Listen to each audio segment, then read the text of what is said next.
Hola, bienvenidos al podcast de los Superfoods.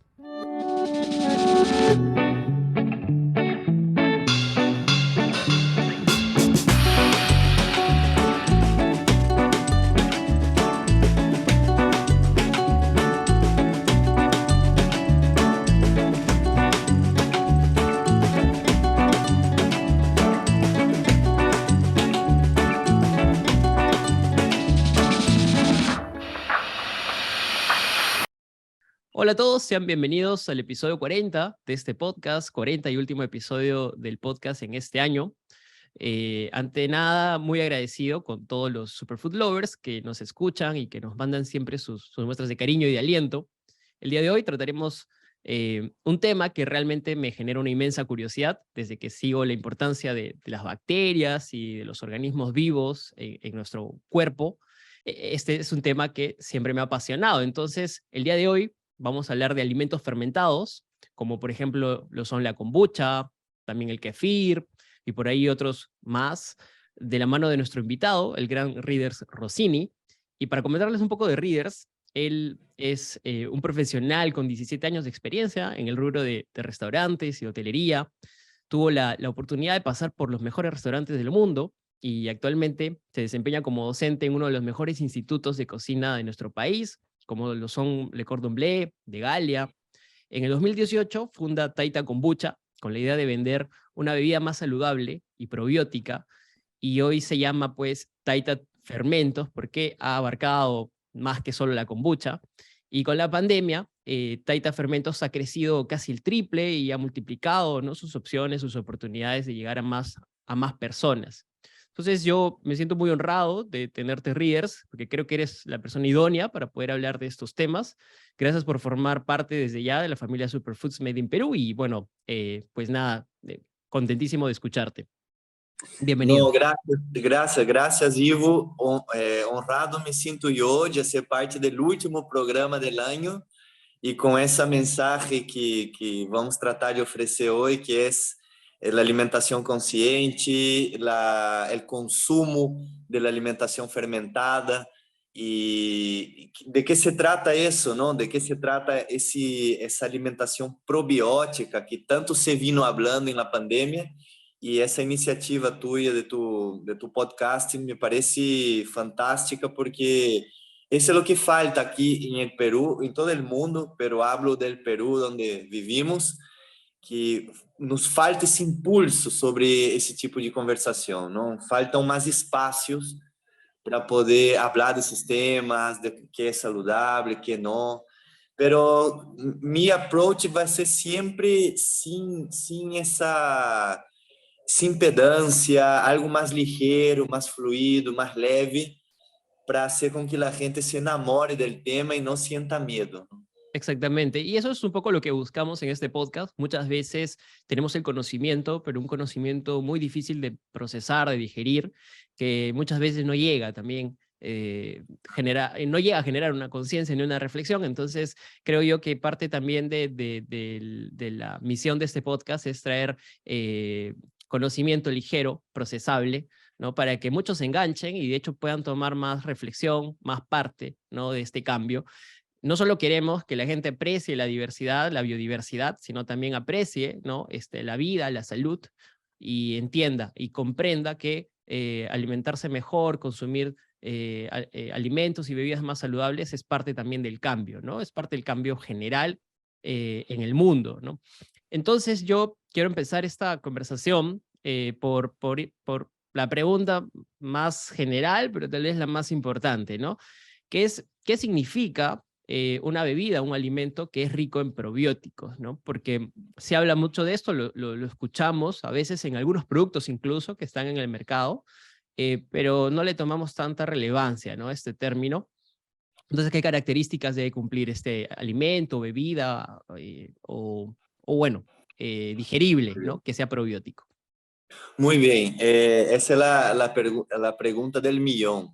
La palabra probiótico significa pro a la vida, ¿no? Todo el alimento que lo llamamos probiótico significa que es beneficioso para nuestra salud. E esse alimento, para que seja probiótico, tem que cumprir com alguns aspectos. Por exemplo, fundamental que haya sido fermentado. O processo de fermentação lhe genera esse alimento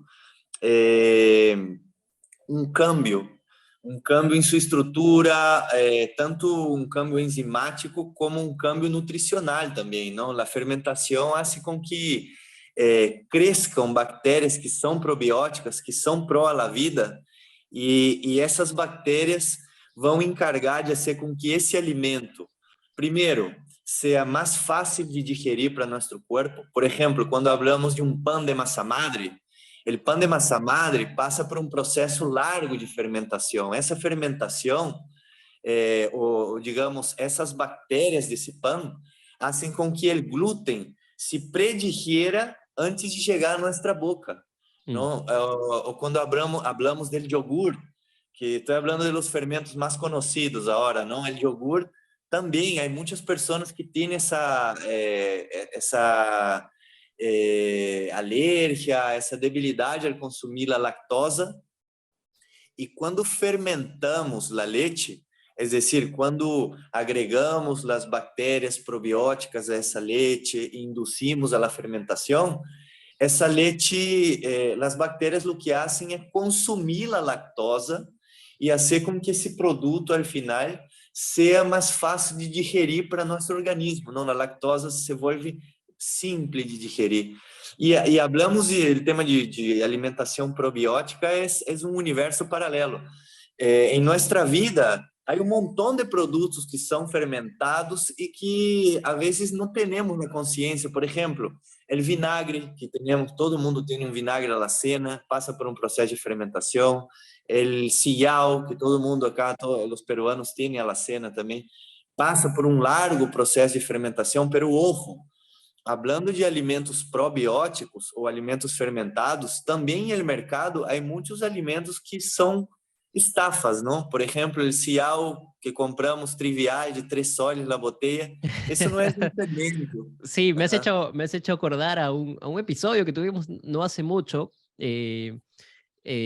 con nuestro amigo de Músculo Vegano, y nos decía pues que el sillao originalmente en China tenía todo un proceso, ¿no?, de elaboración a partir de la soya, ¿no?, de la fermentación de la soya, que no es nada comparable con el sillao que compramos en el mercado actualmente, ¿no? O sea, es prácticamente como un remedo o es un producto sintético, ya. Entonces, sí, me has traído esa idea a la cabeza. Y también me has hecho pensar en cómo esta tendencia de las bacterias cada vez se va asentando más en el mundo, donde ya dejamos de ver a las bacterias como algo siempre malo, ¿no? Porque siempre hemos visto a las bacterias como, bueno, hay que deshacernos de ellas. Al contrario de, ahora hay que recibirlas, ¿no?, y incorporarlas a nuestro organismo. Esse é um ponto muito bueno que has mencionado, que justo com a pandemia se ha posto um pouco crítico esse pensamento, não? Que a gente tem aversão a bactérias, álcool, lejía em todos os ambientes.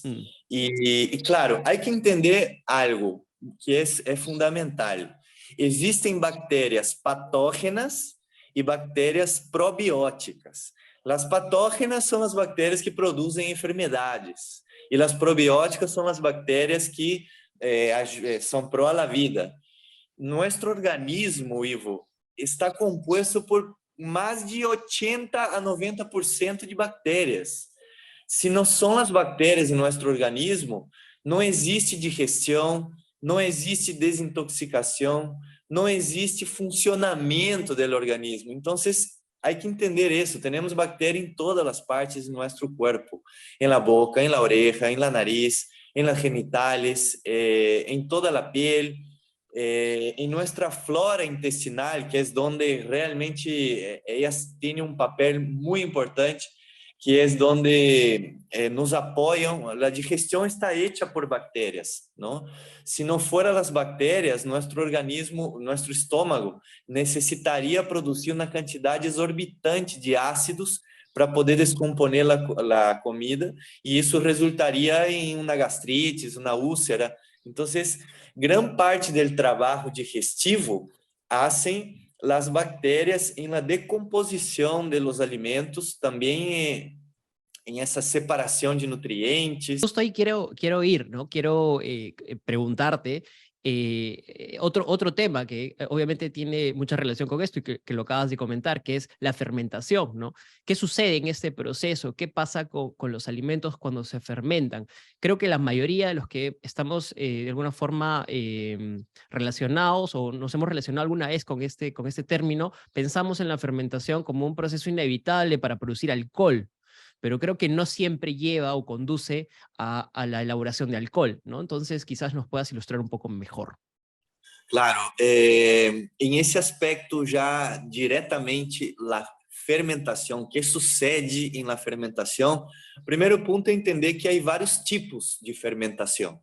Existe a fermentação láctica, existe a fermentação alcoólica, enfim, existem uma série de estilos de fermentação e cada uma delas vão induzir o alimento a se transformar de uma determinada maneira. Quando eu hablo de fermentação láctica, é todo um universo de trás, porque não só é a fermentação da leite, sino que quando Luiz Pasteur, o grande estudioso, o primeiro estudioso do mundo das bactérias, descobriu a primeira colônia em el yogur, se denominou colônias lácteas porque estavam aí em la leite. Pero luego, com os estudos posteriores, se foi descobrindo que essas mesmas bactérias presentes em la fermentação del yogur também estavam presentes em um chucrute, incluso em uma kombucha, incluso em kefires, e etc. Não? Pero todo esse universo de la fermentação, lo que hace es um mecanismo donde esses micro-organismos que estão em el alimento, não, tomando um fermento um pouco mais conhecido acá em el Perú, la chicha jora, por exemplo, não, uma bebida ancestral. O que sucede aí? Por que fermenta? Por que se volve ácida? Por que gana esse álcool? O que sucede é que a chicha é uma fermentação mixta também. Há levaduras e há bactérias aí. As levaduras vão consumindo os açúcares e transformando esses açúcares em alcooles e em ácidos. As bactérias vão consumindo os açúcares e transformando esses açúcares em ácidos. Pero também as bactérias consumem os alcooles que produzem as levaduras e também lo vão transformando em outras variedades mais potentes de ácido. Então, em resumen, muitas das fermentações que ocorrem em los alimentos são consideradas simbióticas, porque a simbiose é a ajuda, falando de uma maneira mais simples, é uma ajuda mútua entre os seres vivos que estão involucrados en ese proceso. Exactamente, ¿no? es un proceso de ayuda recíproca, ¿no? entre los organismos, ¿no? Donde ambos cooperan para sus diferentes beneficios, ¿verdad? Ahora, la fermentación también tiene un factor interesante en la historia de la humanidad con el sabor, ¿no? El sabor se fermenta para obtener mucho más sabor de ese alimento, más umami, que lo que es el famoso quinto sabor, ¿no? Qué interesante. Ese sabor que llena la boca. El gran ejemplo es el sillao, ¿no? Que el sillao es básicamente la soya que foi processada, que foi cocida, semi-cocida al vapor, que depois foi molida e que lhe foi agregado um hongo que vai começar a fermentar essa pasta de soja, não? Também se agrega muito sal e esse processo de fermentação vai transformando o sabor da soja, vai quitando os elementos, os fitoquímicos, os elementos que não são digeríveis para nosso organismo e vai transformando esse produto através de uma magia, não? Que na verdade não é magia, a gente vê muito a fermentação como magia, algo que não pode entender, não lo veo, pero aí há bactérias, há micro-organismos trabajando, consumiendo, comiendo, eruptando, Es haciendo gas todo, carbónico. es toda una transformación y como todo en la vida, a mí me parece una simbología bien bonita pensar que ninguna fermentación sucede de hoy para mañana, ¿verdad? Es todo No. un proceso que toma tiempo. Entonces, eso es lo bonito y lo valorable del producto fermentado, ¿no? Que al tomar tiempo, uno entiende que es todo un proceso lento, es toda una magia que va sucediendo muy lentamente para dar lo mejor, ¿no? Por ejemplo, recuerdo el vinagre de manzana, ¿no? Qué delicioso que es y qué bien sabe con muchos alimentos, con vegetales, pero para ese vinagre, para lograr ese vinagre, todo lo que ha tenido que pasar es increíble, ¿no? Es largo. Yo, justo mencionaste el tema de la chicha de jora, y creo que la tradición de fermentos es muy antigua, ¿no? En el mundo y también en Perú, por ejemplo, donde tenemos esto ese ejemplo que mencionaste, la chicha de jora. También tenemos el masato, por ejemplo, en comunidades de la selva, del Amazonas, donde pues hacían este preparado con la yuca, ¿no? O con otros tubérculos de estas regiones. Entonces, claro, la tradición es bien larga hasta el día de hoy, pero quizás ya no consumimos esos mismos productos. Hemos migrado un poco, la tendencia ha migrado al consumo de otros fermentos que hoy, por ejemplo, están muy en boga, como la kombucha, que es, de hecho, algo a lo que tú te dedicas, te abocas, y tienes, es más, un emprendimiento en eso. Entonces, quería que me cuentes qué es la kombucha, por qué se ha puesto tan de moda últimamente, y además, qué motivos nos da o qué motivos tendríamos para empezar a consumir este producto.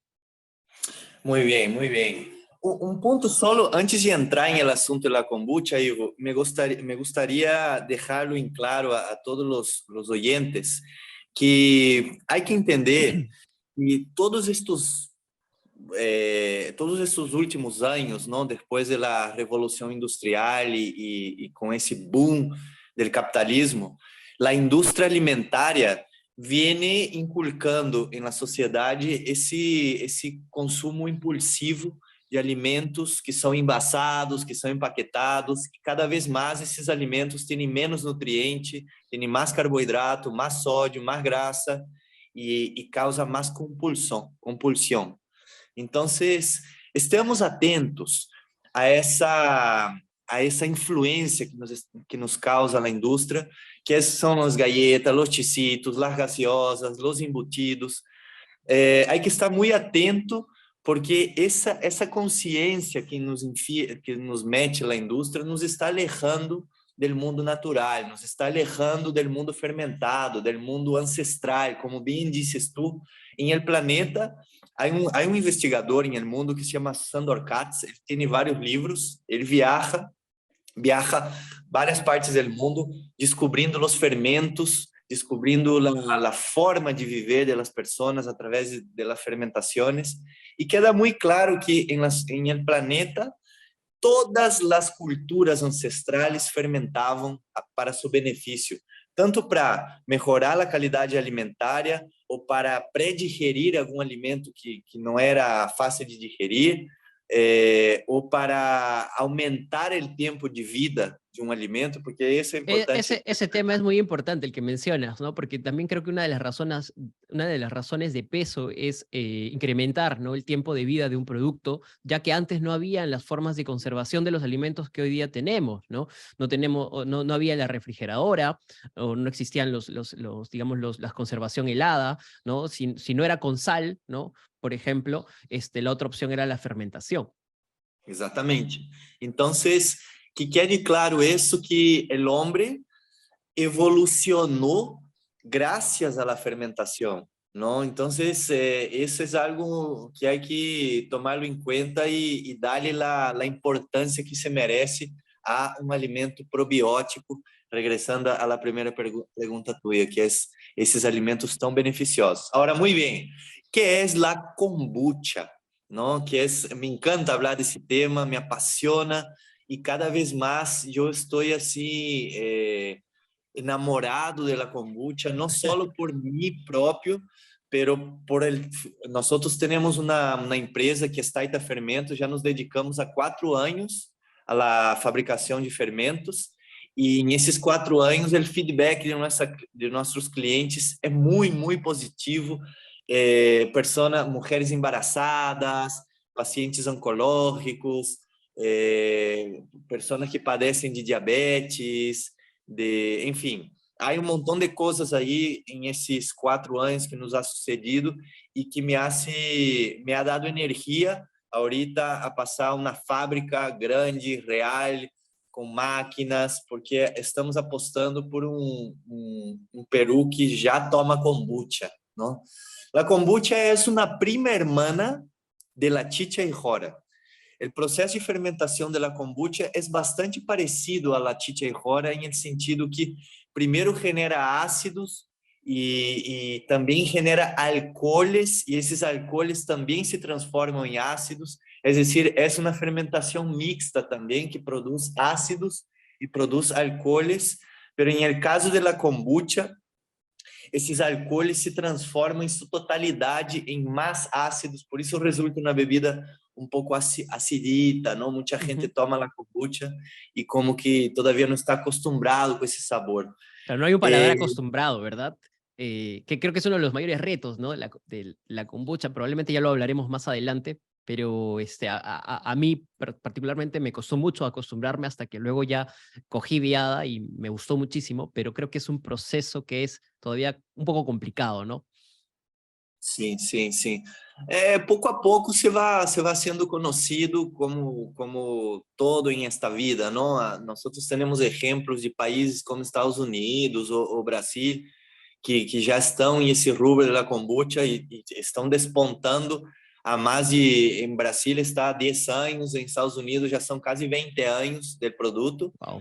E o mercado já vai madurando, não? Acá em Peru também vamos madurando o mercado. Eu creio que há outras marcas de kombucha também, que é todo um apoio mútuo, nos ajudamos em el sentido de fazer o marketing, não? De levar essa palavra de kombucha a nossos clientes. Pero mira, a diferença principal, para entender um pouquinho, poner em contexto a kombucha e a chicha y jora, é que a chicha y jora está hecha com la jora, que é o maíz germinado.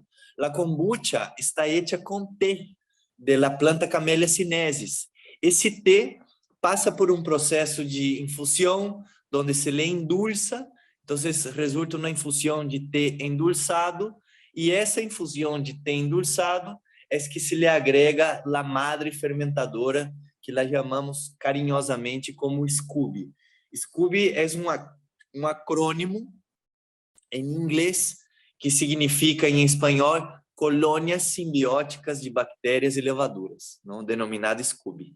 Então, esse SCOBY, que é essa colônia simbiótica, é uma massa, é bem interessante essa colônia fermentadora da kombucha, que é essa massita que vai crescendo, está composta por celulosa, e cada dia essas bactérias que estão aí dentro vão construindo essa colônia, não, vão tejendo essa celulosa e vão construindo essa casa das Entonces, bactérias. Rivers, esta masa no es necesariamente un hongo, porque usualmente se le dice el hongo de la kombucha, o sí es un hongo, o ha sido, digamos, mal escogida la palabra, ¿no? Para denominarle a este SCOBY. Sim, Ivo, efetivamente não é um hongo, é uma colônia de bactérias e levaduras, não há hongos aí. E dentro dessas bactérias e levaduras, há grande variedade de bactérias e levaduras, por isso se lhe disse a la kombucha a reina de los probióticos, porque é uma das colônias bacterianas e de levadura mais variadas que há hoje dentre os fermentos mais típicos, não, mais acessíveis. Então, são mais de 20 tipos de cepas probióticas que vão atuando aí em esse processo fermentativo, consumindo os açúcares dessa infusão del té, consumindo o nitrógeno del té, consumindo esses nutrientes que traz o té para essa fermentação, e também a glucosa do açúcar, que é o grande combustível, não? Muita gente diz, pero la kombucha es buena para los diabéticos, como pues si tiene azúcar.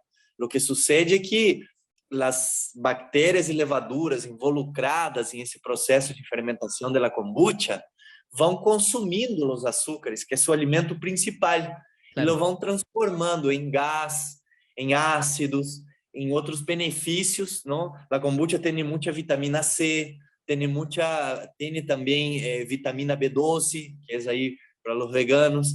Então, termina sendo um alimento extraordinário. E eu já, mais adelantito, quero falar porque a kombucha está crescendo tanto em el mercado e qual é o segredo, não? Em que termina esse produto? O produto terminado, em que consiste? Si tienes alguna pregunta sobre lo que ya hemos hablado. No, sí, en realidad yo quería enterarme un poco más de la elaboración que has ido contando, ¿no? A lo largo de estos minutos. Pero algo que me surge como consulta es, hoy en día hay una tendencia creciente a preparar o fabricar, ¿no? La propia kombucha.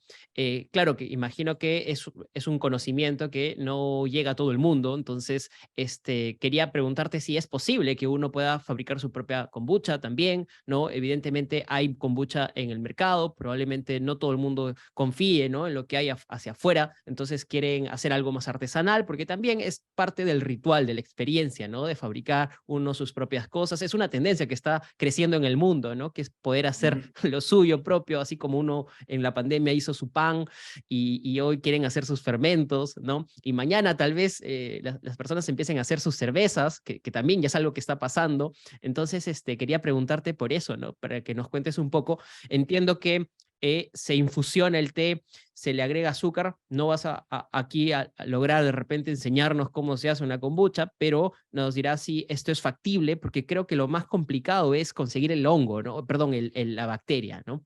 Uhum.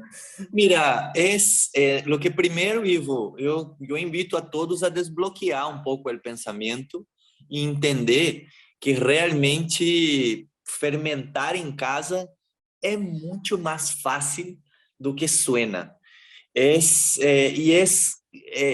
gratificante poder ter tu próprio superalimento, que tu mesmo seas capaz de produzir um alimento tão potente nutricionalmente hablando y es un milagro, ¿no? Es que tú seas tu propio Dios y hagas tu propio milagro en casa. En el aspecto de la kombucha, es muy simple fermentar en casa. Yo les paso ahorita la proporción. Necesitamos 8 gramos de té. Ya, el té, no hay que confundir, el té es solo té de la planta Camellia sinensis. Claro, no podemos incluir un té filtrante, sino que muchas veces viene aditivado con algunos otros productos, sino si es de preferencia la misma hoja de té, ¿no? Deshidratada como tal, ¿no? Proveniente Sí, de la misma planta. y acá en el Perú también le decimos té a todo, ¿no? El té de manzanilla, el té de toronjil, el té de no sé qué cosa. Y estas hierbas no son tés, son infusiones, ¿no? Son todas esas hierbas en general se les dice infusión, acá nosotros decimos té. Pero té, de verdad, solo es de la planta Camellia sinensis. Entonces, es importante. Y de ahí te interrumpo para preguntarte si, entendiendo el té como la Camellia sinensis que tenemos, el té negro, ¿también podría aplicar el té verde o solamente es con té verde? ¿Podría ser con té rojo? ¿Podría ser con té blanco, por ejemplo? ¿También se podría hacer? Es una buena pregunta. Mira, la planta Camellia sinensis nos da un tipo de hoja, ¿ya? Es una hoja única. Esta hoja, conforme la procesamos, lo podemos cocinar al vapor, secarla y deshidratarla. Lo podemos cocinar al vapor, fermentarla y luego secarla y deshidratarla. O lo podemos hacer una flotación a esa hoja. O quizás se cosecha solo los brotes, o quizás se cosecha solo las hojas de la base. Entonces, cada proceso o cada forma de cosechar essa planta nos ofrece un té distinto. La diferencia entre el té negro y el té verde, básicamente vienen de la misma planta, pero el té verde simplesmente é um té cosechado, flotado e secado. El té negro não, el té negro passa por um processo de cocção al vapor, luego se hace um secado e luego se hace um desidratado, não?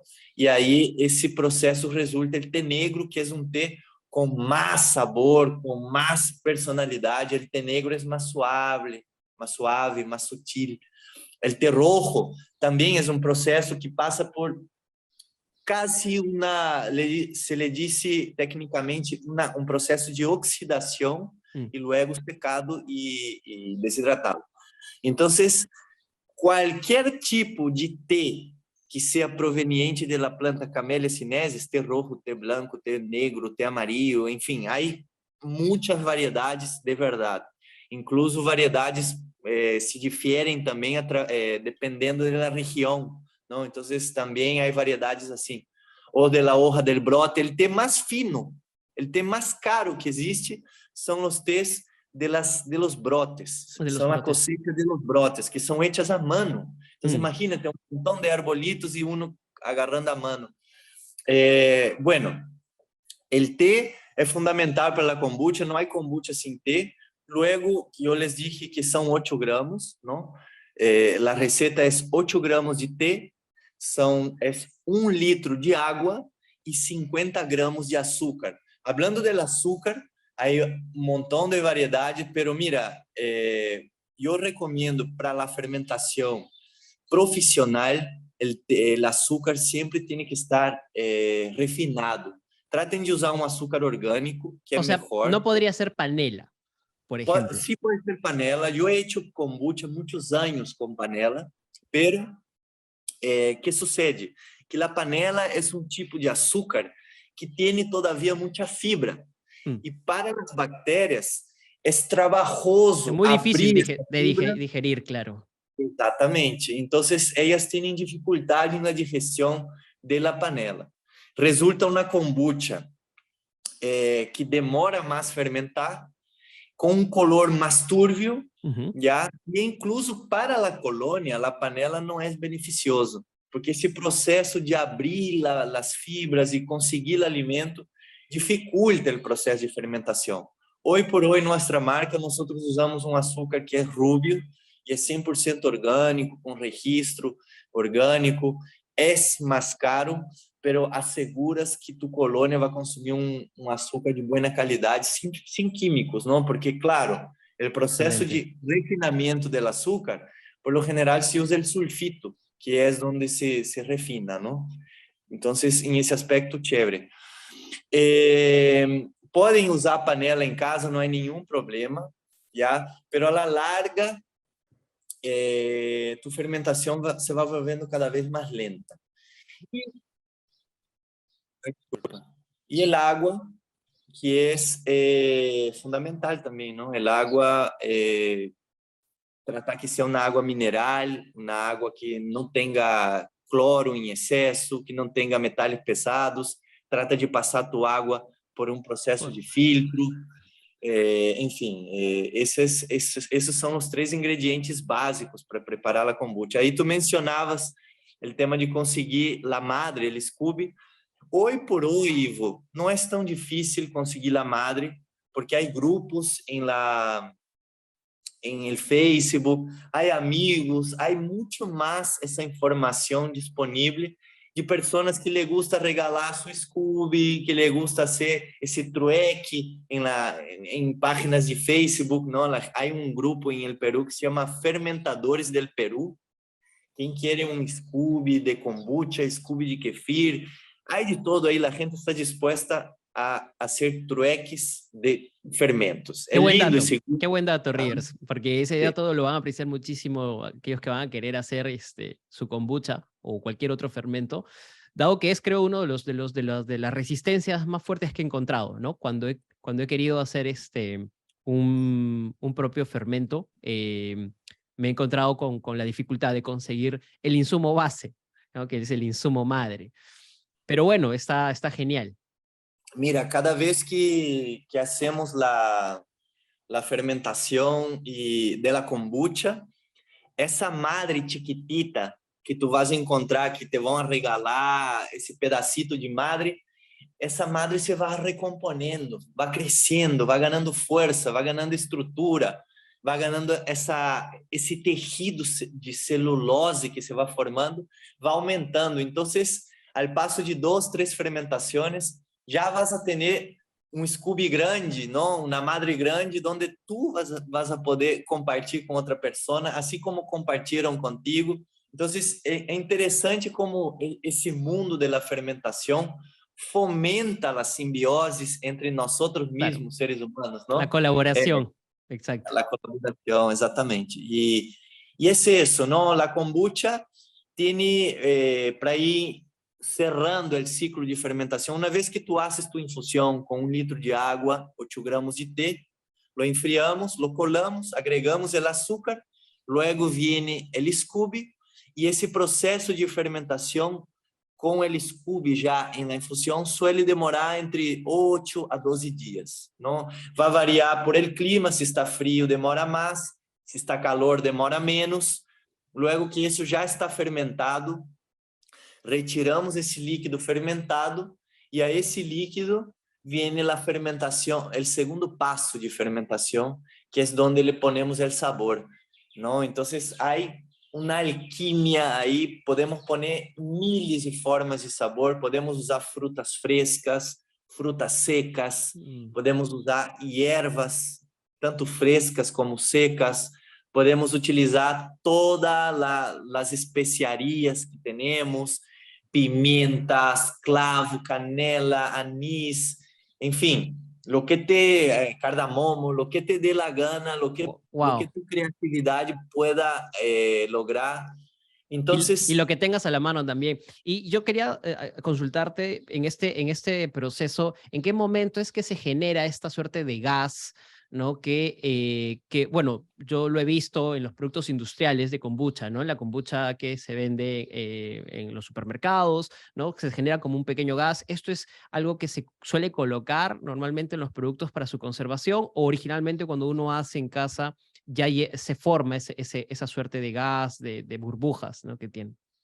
sí, el gas, ¿no? Que es el gas que se produce la kombucha naturalmente, el gas carbónico, el CO2, esse gas está todo el tiempo sendo produzido em essa fermentação. Vale ressaltar que a fermentação de la kombucha é uma fermentação aeróbia, es decir, necessita oxigenação sempre, necessita respirar. Quando hagamos kombucha em casa, tu pomo de kombucha nunca pode estar em um armário cerrado, sempre tem que estar em um ambiente onde há a circulação de ar. Isso é importante. Agora, em determinado momento da fermentação, eu não quero que esse ar se escape, se vá. Então, o que hacemos? Se traslada, uma vez que tu já sacas a kombucha da primeira etapa de fermentação, le agregas a espécie, o sumo de fruta, o que quieras poner aí, a combinação que quieras poner. El quión con limón es muy, muy delicioso, ¿no? El zumo de limón y un poquito de quión ahí, puede ser el extrato. Hay miles de formas de hacer. Ya haremos un otro podcast con una clase de cómo preparar kombucha. Súper. Y luego lo filtramos todo eso, lo pasamos a una botella y ahí ese azúcar residual que queda en esa fermentación, tanto traído por las frutas como lo que ha sobrado de la primera etapa, as bactérias vão seguir consumindo esse açúcar, pero desta vez atrapados dentro de uma botella.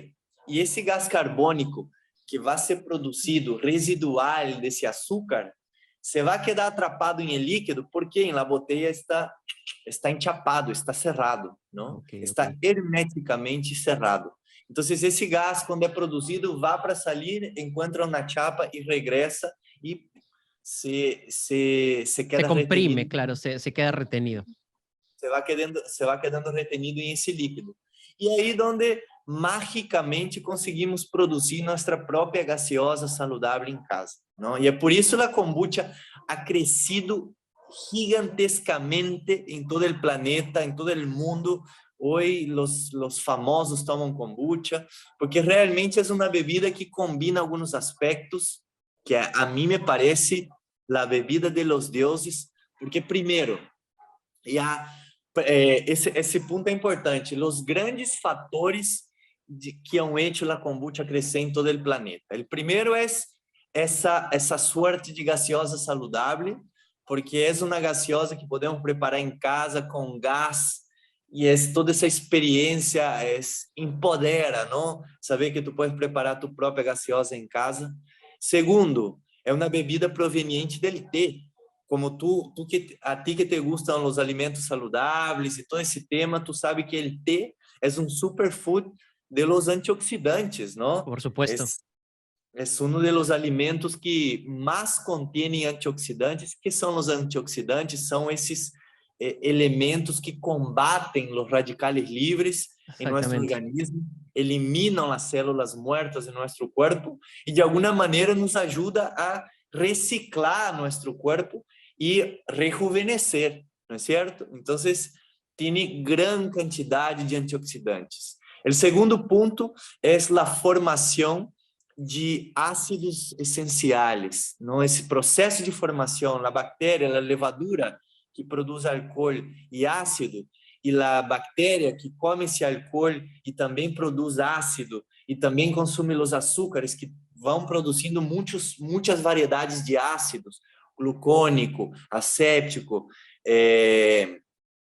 ácido málico, enfim, todos esses ácidos ajudam a desintoxicação de nosso organismo, não? A eficiência que nos traz esse aspecto do consumo de los ácidos para nosso corpo é a grande desintoxicação que hacemos de los riñones, del hígado e claro, de todo esse processo. Então, nos ajuda a eliminar essas toxinas que estamos consumindo em las galletas, em las gaseosas, em la comida processada em geral.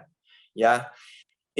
Outro aspecto muito poderoso da kombucha é que é uma bebida viva. É uma bebida que traz bactérias e levaduras vivas que, quando ingressam em nosso organismo, vão ajudar com nossa digestão, vão ajudar com o empoderamento da digestão. É como quando eu dou exemplo que é assim, quando compras celular novo, e basicamente o celular novo pode ser chamada e mandar mensagens. Pero aí bajas WhatsApp, bajas uma rede social, bajas tradutor, vas descargando más montão de aplicaciones. aplicações e esse celular se vai volvendo cada vez mais poderoso. O mesmo sucede com nossa digestão ou com nossa flora intestinal, melhor dicho, conforme vamos comendo variedade de bactérias probióticas. Y todo este conjunto que has mencionado, el tema de los antioxidantes, de la acidez, que beneficia el cuerpo, de la flora, los beneficios para la flora intestinal, todo esto se traduce en una mejora del sistema inmunológico, ¿no? A la larga. Sim. Sim, não, exatamente. A Ayurveda, que é uma ciência hindú, que estou seguro que tu conheces e muitos oyentes também conhecem, a Ayurveda é essa ciência fantástica del caminho hacia a longevidade. Habla que toda a enfermidade empieza em el estômago, não? Todo empieza aí. E por que empieza aí? É porque o estômago é o que recebe os nutrientes e distribui esse combustível em el cuerpo. Então, se não tienes eficiência em la distribuição e el processamento desses nutrientes, o corpo vai ter a tendência a enfermar-se, porque determinado rincão do corpo vai começar a ter déficit de recebimento de nutrientes, ¿no? Totalmente de acuerdo. El estómago es como un gestor, ¿no? Como un administrador. Si ese administrador es malo o es ineficiente o si no está en un buen día, entonces todo el organismo se cae, ¿no? Qué buen ejemplo que has puesto. Yo, Readers, el tiempo nos ha vencido. Lamentablemente, nos ha quedado muy corto hablar de la kombucha, es tan apasionante, así como de los fermentos, que ni siquiera hemos tenido quizás la oportunidad de hablar de otros fermentos, y yo espero que podamos hacer otro episodio para abordar estos temas.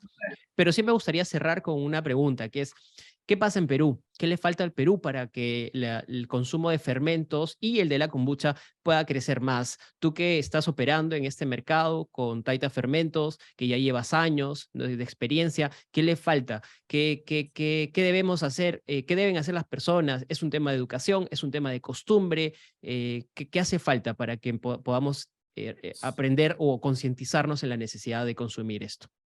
Muy bien, muy bien. Bueno, el primer paso para mí es resgatar nuestra cultura ancestral. Acá, yo soy brasileiro, vivo acá en el Perú há 10 años y amo el Perú y mi corazón ya es peruano y me siento un peruano más.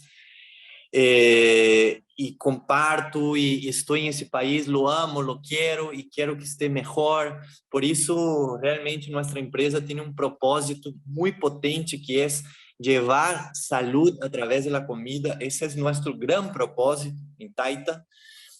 Tanto que el nombre es Taita, que es papá, papá es el que cuida, papá es el que está ahí pendiente. Entonces, el primer paso es hablar con el peruano y decir, hey, nuestros ancestros vivían de los fermentos, tomaban la chicha, consumían el tocos, el masato, la gran variedad de fermentos que los incas preparavam para seu consumo e por isso eram tão inteligentes, tão robustos, tão fortes, tão, diria eu, implacáveis, não? E deixar despertar a consciência, deixar de comer essa comida chatarra, essa comida grasosa, essa comida llena de sódio, essa comida industrializada e regressar um pouco nosso enfoque à alimentação fermentada e saudável, não? O que falta aqui em el Peru agora é seguir generando consciência em el pueblo peruano em el quesito de que não comam tanta comida chatarra e que estejam mais atentos, não, ao equilíbrio nutricional da comida. Tu sabe que o peruano come muito carboidrato, le gusta mucho el azúcar. Exacto. En la cultura actual del Perú, ¿no? Si tú preguntas a un peruano cuál es la bebida nacional, la mayoría te va a decir, la Inca Kola, ¿no? En Claro. realidad, la gran bebida peruana es la chicha, ¿no? Y eso es lo que queremos resgatar. Y bueno, ahorita estamos con la kombucha impulsando el consumo. Ojalá muy pronto podamos empezar a fabricar la chicha. Ya estoy haciendo experimentos hace muchos años y quizás voy con calma en el tema de la chicha. Pero nada, les digo a toda la clase social y a todo el peruano que es posible consumir alimentos probióticos a bajo costo. Preparar un chucrute en casa, que es la col fermentada, cuesta 2 soles, 3 soles y es un alimento ultra nutritivo que te va a salvar la vida en una pandemia. Si uno consume los fermentos a diario, tu salud va a mejorar, tu sistema inmunológico mejora, porque essa combinação de antioxidantes, de ácidos, de variedade de bactérias probióticas, sim ou sim, vai ser com que tua imunidade suba, porque tu organismo vai começar a funcionar melhor, aproveitar melhor os nutrientes do alimento, enviar esses nutrientes onde têm que ser enviados, e o processamento de tu corpo a la larga vai ser muito melhor, não? Então, ese es el mensaje humilde que yo les paso a todos. Excelente, Readers. De verdad, muchas gracias. Yo te deseo los mejores éxitos en tu proyecto y en los proyectos venideros. Y bueno, te agradezco muchísimo por transmitir tus conocimientos, tus experiencias en este podcast. Seguramente va a ser muy valorado. Y bueno, me despido sin antes desearles una excelente semana. Recuerden que estamos en multiplataformas. Nos pueden encontrar en Spotify, en Google Podcast, en Apple Podcast, en YouTube.